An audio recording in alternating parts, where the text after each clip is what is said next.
Sa mga nagtatanong sa akin itong nakaraan kung anong party list ba ang aking pagkakatiwalaan. O eto na. Itong party list na to, ang congresswoman dito, saludo ako simula pa umpisa. Bakit? Hindi po ito pumirma sa impeach BP Sara. Ulitin ko, hindi po ito pumirma sa impeach BP Sara at merong nagawa na. Bago ko po sabihin sa inyo yung nagawa niya ngayon, ipakita po natin yung video kung bakit ko masasabing matalino at magaling ito.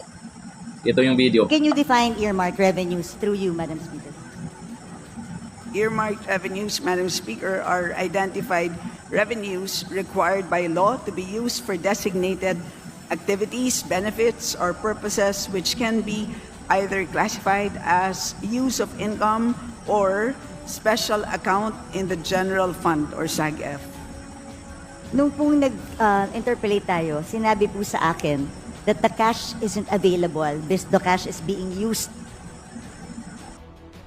Madam Speaker, Madam Sponsor, tama po ba na pwedeng gamitin ang earmark revenues ng national government wherever it pleases? Yun ang practice po ng natin. But let me explain. Madam Speaker, yung tanong ko po, hindi kung practice siya or hindi. Tama po ba na ginagamit natin ang earmark revenues for other things other than specified in the law?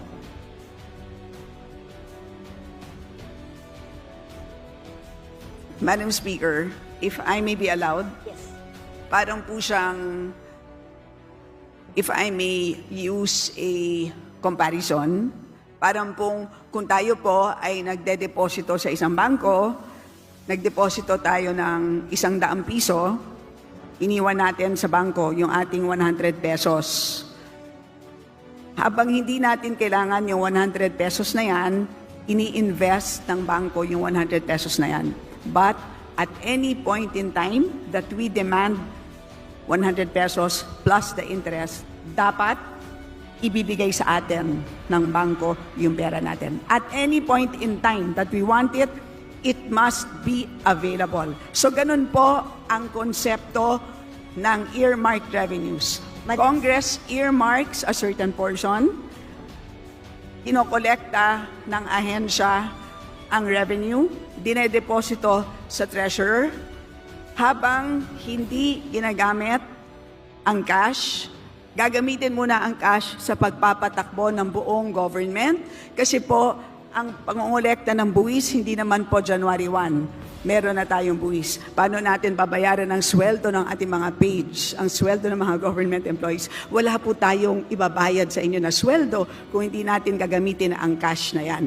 Pero at any point in time that an agency demands those earmarked revenues, the Treasury must be able to make those funds available. Ganyan po ang ibig sabihin ng earmarked revenues. Madam Speaker, saan po nakasulat na ganun ang ibig sabihin ng earmark revenues? Na pwede siyang gamitin pag hindi ginagamit pa. Kasi malinaw naman po, earmark accounts and funds are not, the legal basis of an earmark revenue could be a law, a presidential decree, or international agreement. Bawat earmark revenue may batas. At walang blanket authority doon na sinasabing pwede mo munang gamitin habang hindi ginagamit ng agency. Gusto ko lang po makahanap ng legal basis mula umpisa. Asan po ang legal basis na sinasabing pwedeng gamitin ang pondo na in-earmark natin for another thing kasi yung cash naman hindi pa ginagamit ng ahensya. So hiramin ko muna. Paano kung hindi ko na maibalik? Paano kung hindi na tayo makautang? Hindi po ba pag regular ka na tao, ginamit mo ang pera na hindi para doon? Qualified theft na to. O kaya, pwedeng technical malversation of funds if you use it. Yan si Congresswoman Bernadette Herrera ng Bagong Henerasyon Party List. May tiwala ako dyan. Ito ang nagawa nila ngayon. Ito bagong-bago lang at maraming matutuwa dito, lalo na itong mga solo parents. Na itong nakaraan lang, di ba issue po yung PhilHealth? O yung mga budget at kung ano pa. Sa issue po na yan, hindi po tumigil itong si Congresswoman. Kaya sabi ko po sa inyo, hindi lahat ng nasa kamera ay buhaya. Maraming magagaling dyan. O eto ha, may PhilHealth na ang ating mga solo parents. Ayon ko dito, nagbunga po ang pakikipaglaban ni bagong henerasyon Party List Representatives Bernadette Herrera para maipatupad ang nakasaad sa solo parent law na maging automatic member ng ating mga solo parents at kanilang dependent na 22-year-old and below sa PhilHealth. Sa ganitong paraan, masaya po ang bagong henerasyon party list na secured na ang ating mga solo parents sa panahon ng kanilang pangangailangang medikal.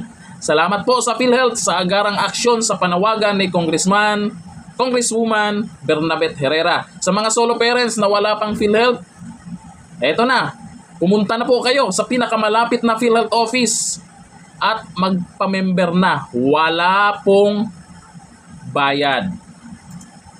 May nagawa na at may gagawin pa pag suportahan nyo ang party list niya. Umilib ako dito nung nabalitaan kong hindi ito pumirma sa Impeach BP Sara at isa pa, nakita nyo naman yung ginawa niya, yung talino niya at galing niya, yung kausap, hindi umubra.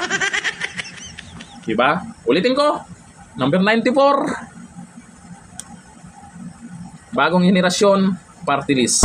Ganito na lang, thank you. Bye-bye.